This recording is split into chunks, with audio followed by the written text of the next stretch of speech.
ನಮಸ್ಕಾರ. ವಿಕೆ ಡಿಜಿಟಲ್ ನ್ಯೂಸ್ಗೆ ಸ್ವಾಗತ. ಈ ಕ್ಷಣದ ಪ್ರಮುಖ ಸುದ್ದಿಗಳು. ಬೆಂಗಳೂರಿನಲ್ಲಿ ಭಾರತದ ಮೊದಲ ಸರ್ಕಾರಿ ಪ್ರಾಯೋಜಿತ ಕೃತಕ ಬುದ್ಧಿಮತ್ತೆ ವಿವಿ ಸ್ಥಾಪನೆ. ಮುಖ್ಯಮಂತ್ರಿ ಡಿಕೆ ಶಿವಕುಮಾರ್. ಕೇಂದ್ರ ಕಾರಾಗೃಹದಿಂದ ಕೈದಿಗಳು ಜೈಲಿನಿಂದ ಪರಾರಿ. ಎಲ್ಲ ವೀಕ್ಷಕರಿಗೆ ನಮಸ್ಕಾರ. ವಿಕೆ ಡಿಜಿಟಲ್ ನ್ಯೂಸ್ಗೆ ಸ್ವಾಗತ. ಬೆಂಗಳೂರಿನಲ್ಲಿ ಭಾರತದ ಮೊದಲ ಸರ್ಕಾರಿ ಪ್ರಾಯೋಜಿತ ಕೃತಕ ಬುದ್ಧಿಮತ್ತೆ ವಿವಿ ಸ್ಥಾಪನೆ. ಮುಖ್ಯಮಂತ್ರಿ ಡಿಕೆ ಶಿವಕುಮಾರ್.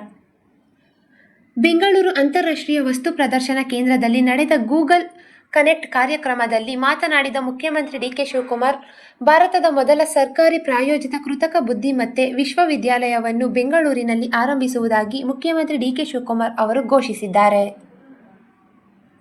ಕರ್ನಾಟಕವನ್ನು ಎಐ ನೇಟಿವ್ ರಾಜ್ಯವನ್ನಾಗಿ ರೂಪಿಸುವುದು ಮತ್ತು ಆಡಳಿತ ಹಾಗೂ ಸಾರ್ವಜನಿಕ ಸೇವೆಗಳ ವಿತರಣೆಯಲ್ಲಿ ಎಐ ತಂತ್ರಜ್ಞಾನವನ್ನು ಸಂಯೋಜಿಸುವುದು, ಎಐ ಪ್ರತಿಭೆಗಳನ್ನು ಅಭಿವೃದ್ಧಿಪಡಿಸಲು, ಸುಧಾರಿತ ಸಂಶೋಧನೆಯನ್ನು ಉತ್ತೇಜಿಸಲು ಮತ್ತು ಶಿಕ್ಷಣ ಸಂಸ್ಥೆಗಳು, ಉದ್ಯಮ ಹಾಗೂ ಸರ್ಕಾರದ ನಡುವೆ ಸಹಯೋಗವನ್ನು ಬೆಳೆಸಲು ಕೃತಕ ಬುದ್ಧಿಮತ್ತೆ ವಿಶ್ವವಿದ್ಯಾಲಯವನ್ನು ಸ್ಥಾಪಿಸಲಾಗುವುದು ಎಂದರು. ಎಐ ಸಹಾಯದ ಬೋಧನೆಯ ಮೂಲಕ ಶಿಕ್ಷಣ ಕ್ಷೇತ್ರ, ರೋಗಗಳ ಮುಂಚಿತ ಪತ್ತೆ ಮತ್ತು ಉತ್ತಮ ವೈದ್ಯಕೀಯ ಬೆಂಬಲದ ಮೂಲಕ ಆರೋಗ್ಯ ಕ್ಷೇತ್ರ, ರೈತರಿಗೆ ಎಐ ಚಾಲಿತ ಸಲಹಾ ಸೇವೆಗಳ ಮೂಲಕ ಕೃಷಿ ಕ್ಷೇತ್ರ, ವೇಗದ ಮತ್ತು ಜನಸ್ನೇಹಿ ವಿತರಣೆಯ ಮೂಲಕ ಸರ್ಕಾರಿ ಸೇವೆಗಳು, ಎಐ ಪರಿಕರಗಳು ಬಳಸಿಕೊಂಡು ಸ್ಪರ್ಧಾತ್ಮಕತೆಯನ್ನು ಹೆಚ್ಚಿಸುವ ಮೂಲಕ ಸಣ್ಣ ಉದ್ಯಮಗಳಲ್ಲಿ ಬದಲಾವಣೆ ತರಲಾಗುವುದು ಎಂದು ಅವರು ತಿಳಿಸಿದ್ದಾರೆ. ಭಾರತದ ನಾವೀನ್ಯತೆ ರಾಜಧಾನಿ ಮತ್ತು ವಿಶ್ವದ ಅತ್ಯಂತ ರೋಮಾಂಚಕ ತಂತ್ರಜ್ಞಾನ ಪರಿಸರ ವ್ಯವಸ್ಥೆಗಳಲ್ಲಿ ಒಂದಾದ ಬೆಂಗಳೂರಿನಲ್ಲಿ ನಡೆಯುತ್ತಿರುವ ಗೂಗಲ್ ಎಐ ಕನೆಕ್ಟ್ ಇಂಡಿಯಾ 2026 ಕಾರ್ಯಕ್ರಮವು ಇಷ್ಟು ಸಹಜವಾಗಿ ಮೂಡಿಬರಲು ವಿಶ್ವದಲ್ಲಿ ಕೆಲವು ಸ್ಥಳಗಳಿವೆ. ಬೆಂಗಳೂರಿನಲ್ಲಿ ತಂತ್ರಜ್ಞಾನ ಎಂಬುದು ದೈನಂದಿನ ಜೀವನದ ಭಾಗವಾಗಿದೆ. ಪ್ರತಿ ಪೀಳಿಗೆಯು ಮಾನವನ ನಾಗರಿಕತೆಯ ಹಾದಿಯನ್ನೇ ಬದಲಾಯಿಸುವ ಒಂದು ತಂತ್ರಜ್ಞಾನವನ್ನು ಬಳುವಳಿಯಾಗಿ ಪಡೆಯುತ್ತದೆ.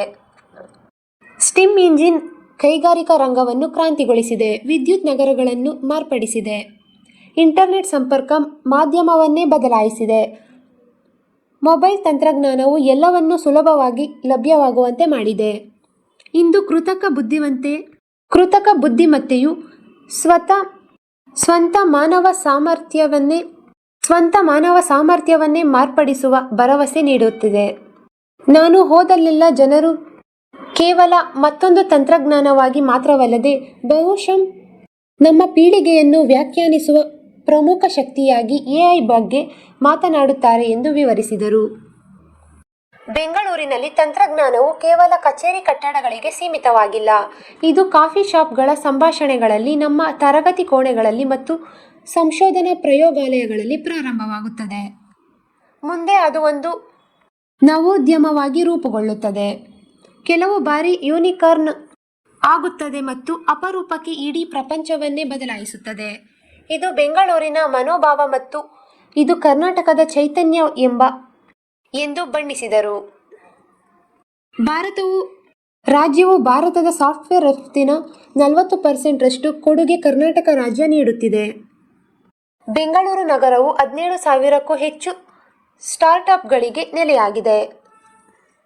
ಇಡೀ ಪ್ರಪಂಚಕ್ಕಾಗಿ ಉತ್ಪನ್ನಗಳನ್ನು ವಿನ್ಯಾಸಗೊಳಿಸಲು, ಇಂಜಿನಿಯರಿಂಗ್ ಮತ್ತು ಹೊಸ ಆವಿಷ್ಕಾರಗಳನ್ನು ಮಾಡಲು ಸಾವಿರಾರು ಜಾಗತಿಕ ಸಾಮರ್ಥ್ಯ ಕೇಂದ್ರಗಳು ಮತ್ತು ನಮ್ಮ ರಾಜ್ಯವನ್ನು ಆರಿಸಿಕೊಂಡಿವೆ ಎಂದರು. ಭಾರತದಲ್ಲಿ ಗೂಗಲ್ 18,000 ಸಿಬ್ಬಂದಿ ಹೊಂದಿದ್ದು, ಅದರಲ್ಲಿ 12,000 ಸಿಬ್ಬಂದಿ ಬೆಂಗಳೂರಿನಲ್ಲಿದ್ದಾರೆ. ಇದರೊಂದಿಗೆ ಭಾರತದಲ್ಲಿ ಗೂಗಲ್ನ ಸಿಬ್ಬಂದಿಯ 2-3 ಪ್ರಮಾಣ ಬೆಂಗಳೂರಿನಲ್ಲಿದೆ. ಇದು ನಮ್ಮ ನಗರದ ಸಾಮರ್ಥ್ಯಕ್ಕೆ ಸಾಕ್ಷಿಯಾಗಿದೆ.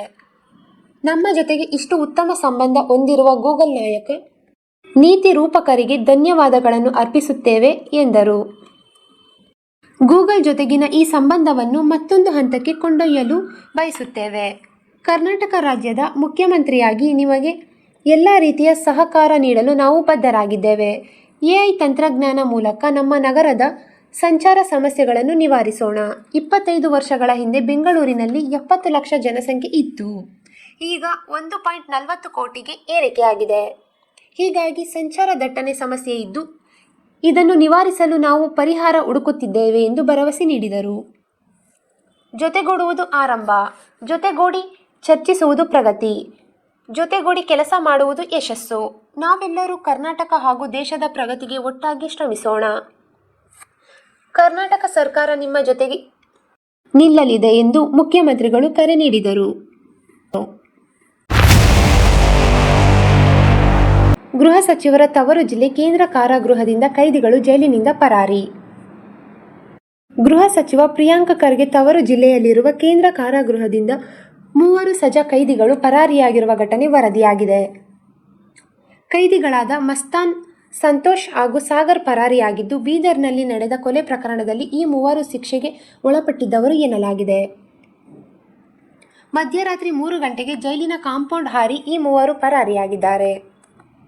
ಕೈದಿಗಳು ಪರಾರಿಯಾಗಲು ಜೈಲು ಸಿಬ್ಬಂದಿಯೇ ಸಹಕಾರ ನೀಡಿದ್ದಾರೆ ಎಂಬ ನಿಗೂಢ ಶಂಕೆ ವ್ಯಕ್ತವಾಗಿದೆ. ಮಧ್ಯರಾತ್ರಿ ಲಾಕಪ್ನಲ್ಲಿ ಇರಬೇಕಾದ ಕೈದಿಗಳನ್ನು ಜೈಲು ಸಿಬ್ಬಂದಿ ಯಾಕೆ ಹೊರಗೆ ಬಿಟ್ಟರು ಎಂಬ ಕುತೂಹಲ ಪ್ರಶ್ನೆ ಎದ್ದಿದೆ. ಈ ಮೂಲಕ ಕೈದಿಗಳ ಪರಾರಿಗೆ ಜೈಲಿನ ಹಲವು ಸಿಬ್ಬಂದಿ ಹಾಗೂ ಅಧಿಕಾರಿಗಳು ಸಾಥ್ ನೀಡುತ್ತಿದ್ದಾರೆ ಎಂಬ ಆರೋಪ ಕೇಳಿಬಂದಿದೆ. ಈ ಕುರಿತು ಫರ್ತಾಬಾದ್ ಪೊಲೀಸ್ ಠಾಣೆಯಲ್ಲಿ ಪ್ರಕರಣ ದಾಖಲಾಗಿದೆ. ಇದೇ ಜುಲೈ 3ರಂದು ಸಹ ಜಿಲ್ಲೆಯ ಅಫಜಲಪುರ್ ಪೊಲೀಸ್ ಠಾಣೆಯಿಂದ ಫೋಕ್ಸ್ ಪ್ರಕರಣದ ಆರೋಪಿ ಮಂಜುನಾಥ್ ಪರಾರಿಯಾಗಿದ್ದ. ಕಳೆದ 1 ವಾರದ ಹಿಂದೆ ಫೋಕ್ಸ್ ಪ್ರಕರಣ ದಾಖಲಾದ ಹಿನ್ನೆಲೆ ಆರೋಪಿಯನ್ನ ಬಂಧಿಸಿ ಠಾಣೆಗೆ ಪೊಲೀಸರು ಕರೆತಂದಿದ್ದರು ಎನ್ನಲಾಗಿದೆ. ಇದು ಈವರೆಗಿನ ಸುದ್ದಿಗಳು. ಮತ್ತಷ್ಟು ಸುದ್ದಿಗಳಿಗಾಗಿ ನೋಡ್ತಾ ಇರಿ ವಿಕೆ ಡಿಜಿಟಲ್ ನ್ಯೂಸ್. ವೀಕ್ಷಕರೇ, ವಿಕೆ ಡಿಜಿಟಲ್ ನ್ಯೂಸ್ ಯೂಟ್ಯೂಬ್ ಚಾನಲ್ ಅನ್ನು ಲೈಕ್ ಮಾಡಿ, ಸಬ್ಸ್ಕ್ರೈಬ್ ಮಾಡಿ ಮತ್ತು ಹೆಚ್ಚಿನ ಜನರಿಗೆ ಶೇರ್ ಮಾಡಿ.